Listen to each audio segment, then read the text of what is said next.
بسم اللہ الرحمن الرحیم۔ السلام علیکم سیکنڈ ایئر۔ آج ہم پڑھیں گے خواجہ میر درد کی دوسری غزل کا دوسرا حصہ، مطلب آج ہم اس کے تیسرے شعر سے شروع کریں گے۔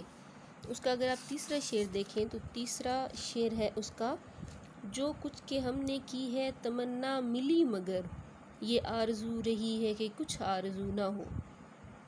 مفہوم اگر آپ اس کا دیکھیں تو کہتے ہیں کہ دیکھا جائے تو آرزو کا زندگی میں گہرا عمل دخل ہے، یہی آرزو ہی زندگی کا محور ہے۔ دلچسپ بات یہ ہے کہ آرزو کی زندگی فقط تکمیل آرزو تک ہی ہے یا پھر اس آرزو کے دم توڑنے تک۔ وہ کیسے ہوتا ہے کہ جو آرزو پوری ہو جائے وہ دل سے محو ہو جاتی ہے، ختم ہو جاتی ہے، اور جو آرزو پوری نہ ہو وہ حسرت ناکام بن کر دل کے کسی کونے خدرے میں درد اور اذیت دیتی رہتی ہے۔ اس درد کے سلسلے کے باوجود بھی یہ آرزو کا سفر جاری رہتا ہے، یہ رکنے میں نہیں آتا۔ اچھا، اب یہاں پہ شاعر کہنا کیا چاہ رہے ہیں کہ آپ دیکھیں کہ شاعر کہہ رہے ہیں کہ جو کچھ کہ ہم نے کی ہے تمنا ملی مگر، یعنی ہم نے اس زندگی میں جو بھی چاہا ہمیں حاصل ہو گیا، لیکن اب دل میں ایک آرزو ہے کہ کاش ہمارے دل میں کوئی خواہش ہی پیدا نہ ہو۔ انسان اس دنیا میں آیا ہے، اس نے اس دنیا میں زندگی گزاری ہے، اس کو جس چیز کی ضرورت ہوتی ہے اسے حاصل کرنے کے لیے اس کے اندر خواہش بیدار ہوتی ہے۔ بعض اوقات انسان کو ایک سے زیادہ چیزوں کی ضرورت ہوتی ہے، اسے محسوس ہوتی ہے، اسے ہوتی ضرورت ایک ہی آدھ چیز کی ہے، لیکن وہ دیکھتا ہے کہ دوسرے لوگوں کے پاس یہ چیز موجود ہے، یہ بھی موجود ہے، وہ بھی موجود ہے، تو وہ بھی ان چیزوں کی آرزو کرنے لگ پڑتا ہے۔ اس طرح سے دوسروں کو دیکھ کے اس کی آرزویں جو ہوتی ہیں وہ لامحدود ہو جاتی ہیں۔ اسی چیز کو لے کے شاعر کہہ رہے ہیں کہ میں نے جو خواہش کی، جو خواب دیکھا، زندگی میں جو چاہا مجھے مل گیا، لیکن میرے دل میں اب بھی ایک خواہش ہے کہ کاش میرے دل میں کوئی خواہش نہ ہوتی۔ انسان کی خواہشات کی کوئی حد نہیں ہوتی ہے، ان خواہشات کے حصول کے لیے انسان بعض اوقات بہت سی مشکلات اور بعض اوقات ذلتیں بھی برداشت کر لیتا ہے۔ اسی لیے خواجہ میر درد نے کسی خواہش نہ ہونے کی خواہش کی ہے۔ رسول پاک صلی اللہ علیہ وآلہ وسلم نے بھی فرمایا کہ مومن اپنی خواہشات کم رکھتا ہے، ٹھیک ہے۔ اور یہاں پہ میر درد کہہ رہے ہیں کہ زندگی میں جو بھی چاہا وہ ملا، جس چیز کی بھی خواہش کی وہ ملی، لیکن ابھی میرے دل میں یہ خواہش ہے کہ میرے دل میں کوئی خواہش نہ ہو۔ اب دیکھیں کہ کسی خواہش کا نہ ہونا یہ بھی تو ایک خواہش ہی ہے نا، مطلب کہ انسان کا جو خواہشات کا سلسلہ ہے وہ چلتا رہتا ہے، وہ وقت نزا تک چلتا رہتا ہے، اس وقت تک وہ خواہشات نہیں ختم ہوتی ہیں، چاہے کوئی مسلمان ہے، چاہے کوئی ہندو ہے، چاہے کوئی عیسائی ہے، تو ان کی جو خواہشات ہوتی ہیں وہ چلتی رہتی ہیں، وہ کبھی بھی ختم نہیں ہوتی ہیں۔ اور جب انسان کے دل میں بہت سی آرزوئیں موجود ہوتی ہیں اور جب وہ پوری نہیں ہوتی تو وہ مایوس ہونے لگتا ہے، وہ اپنے آپ کو حالات کے سپرد کر دیتا ہے۔ اسی لیے نا امیدی کو کفر کہا گیا ہے۔ انسان کا دل جو ہوتا ہے جب وہ خواہشات سے خالی ہو جاتا ہے تو پھر وہ خدا کی منزل کی طرف چل پڑتا ہے، اس کا جو دل ہوتا ہے وہ خدا کا گھر بن جاتا ہے۔ اس لیے صوفیاء کرام نے بھی خواہشات کو دل سے ختم کرنے کی بات کی ہے، دل کو خواہشات اور تمناؤں سے پاک کرنے کی تلقین کی ہے، اور صوفیاء کرام کے ہاں تو باقاعدہ اس چیز کی مشق بھی کروائی جاتی ہے۔ اب اگر آپ اس چیز کا ریفرنس شعر دیکھیں، اس کا اگر آپ متعلقہ یا حوالہ شعر دیکھنا چاہیں تو دیکھیں کہ ان حسرتوں سے کہہ دو کہیں اور جا بسیں، اتنی جگہ کہاں ہے دل داغدار میں۔ اب آپ اگلا شعر دیکھیں، جو شمع جمع ہوئیں گر اہل زباں ہزار، آپس میں چاہیے کہ کبھی گفتگو نہ ہو۔ جوں کا مطلب ہوتا ہے مانند، کی طرح، مثل۔ اہل زبان، زبان پر مکمل مہارت رکھنے والے، گفتگو، بات چیت۔ اچھا، یہاں پہ شاعر نے ایک بڑے اہم نقطے کی طرف اشارہ کیا ہے۔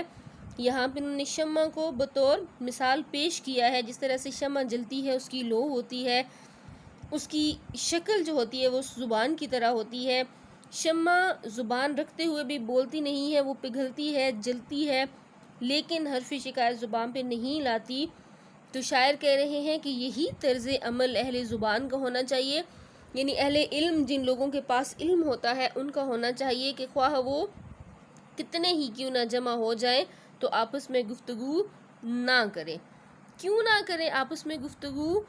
کہ اس گفتگو سے کیا ہوتا ہے کہ انسان جو ہے اس کے اندر ایک علم جب انسان کے پاس ہے، اہل علم جب اکٹھے ہیں، جب وہ اکٹھے ہوں گے، وہ کسی ایک بات پہ بات کریں گے، بات سے بات نکلے گی، بحث شروع ہو جائے گی، اس سے لڑائی ہوگی، جھگڑا ہوگا، فسادات ہوں گے، ماحول خراب ہوگا۔ تو اس لیے بہتر ہے، شاعر کہہ رہے ہیں کہ انسان خاموش رہے۔ ٹھیک ہے، اب اس کے بارے میں بہت سی احادیث بھی ہیں۔ ایک صحابی نے ایک دفعہ رسول پاک صلی اللہ علیہ وآلہ وسلم سے کہا کہ حضور صلی اللہ علیہ وآلہ وسلم مجھے کوئی نصیحت فرمائیے، تو آپ صلی اللہ علیہ وآلہ وسلم نے اپنی زبان مبارک کو پکڑتے ہوئے ان صحابی کو نصیحت فرمائی کہ اسے یعنی زبان کو روک لے۔ ایک اور صحابی نے آپ سے دریافت کیا کہ زبان کا زندگی میں کیا کردار ہے، تو آپ نے ارشاد فرمایا کہ جہنمیوں کی اکثریت محض زبان کی لغزشوں کی وجہ سے عہدے منہ آگ میں پھینکی جائے گی۔ جو ہم زبان سے غلطیاں کرتے ہیں، کسی کے بارے میں برا کہتے ہیں، کوئی برا کام ہمارے کہنے کی وجہ سے ہو رہا ہے، ہم کچھ غلط بات کر رہے ہیں، تو یہ جو ہماری لغزشیں ہوں گی، ان کی وجہ سے، اپنی زبان کی وجہ سے ہمیں جہنم میں عہدے منہ پھینک دیا جائے گا۔ رسول پاک صلی اللہ علیہ وآلہ وسلم نے یہ بھی کہا کہ تم مجھے اپنی زبان کی حفاظت کی ضمانت دو، میں تمہیں جنت کی ضمانت دیتا ہوں۔ اور رسول پاک صلی اللہ علیہ وآلہ وسلم نے اس بارے میں یہ بھی فرمایا کہ جو اللہ اور آخرت پر ایمان لاتا ہے، اسے چاہیے کہ وہ اچھی بات کرے یا چپ رہے، یا تو اچھی بات کریں یا اس سے بہتر ہے کہ چپ رہیں۔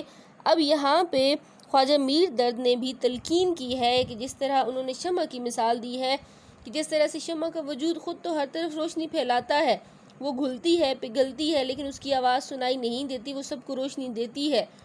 اسی طرح سے خواجہ میر درد نے بھی کہا ہے کہ اہل زبان اگر ایک جگہ پہ اکٹھے ہوں تو انہیں چاہیے کہ وہ خاموش رہیں اور آپس میں زیادہ گفتگو نہ کریں۔ اب اگر اس کا حوالہ شعر دیکھیں، سرتا قدم زبان ہے جو شمع گو کے ہم، پر یہ کہاں مجال جو کچھ گفتگو کرے۔ اگلا شعر اگر آپ دیکھیں، جو صبح چاکے سینہ میرا اے رفو گراں، یا تو کسو کے ہاتھ سے ہرگز رفو نہ ہو۔ ہر لغت اگر دیکھیں اس کا آپ معنی اگر دیکھیں تو چاکے سینہ پھٹا ہوا دامن، دل کے زخم، رفو گراں پھٹے کپڑوں کی مرمت کرنے والا، رفو گر ہمدرد بھی اس کو آپ کہہ سکتے ہیں۔ اب یہاں پہ شاعر کیا کہہ رہے ہیں کہ گریبان کے چاک کو رفو کون کر سکتا ہے؟ رفو گر ہی رفو کر سکتا ہے، مگر یہ کہاں ممکن ہے کہ کوئی ہمارے سینے کے چاک کو رفو کر سکے؟ یہ کام کسی رفو گر کے بس کا نہیں ہو سکتا۔ یہ کوئی عام چاک نہیں، یہ وہ چاک ہیں جو درد بری آہوں اور سسکیوں کے نتیجے میں سینے میں پیدا ہوئے ہیں۔ اب یہاں پہ شاعر کیا کہہ رہے ہیں کہ جب گریبان چاک ہو جاتا ہے، پھٹ جاتا ہے، تو اس کو رفو گر ہی رفو کرتے ہیں۔ جب کپڑا پھٹ جاتا ہے تو اس کپڑے کو سیتا کون ہے؟ کپڑے کو سینے والا ہی سیتا ہے۔ لیکن شاعر یہاں پہ کہہ رہے ہیں کہ میرے جو گریبان کا چاک ہے اس کو رفو کرنا ناممکن ہے۔ مراد یہاں پہ لے رہے ہیں کہ سینہ چاک ہونا اصل میں کیا ہے؟ دکھ اور درد کو ظاہر کرتا ہے۔ جب انسان کسی صدمے سے دو چار ہوتا ہے تو اپنی محرومی کا اظہار کرنے کے لیے، اپنے دکھ درد کا اظہار کرنے کے لیے وہ اپنا گریبان پھاڑ ڈالتا ہے، جیسے دیوانوں کی طرح، کہ اس کے دکھ کی تلافی جو ہے وہ اس کے باوجود بھی نہیں ہوتی، اور اس کا جو چاک گریبان ہے وہ ہمیشہ چاک ہی رہتا ہے۔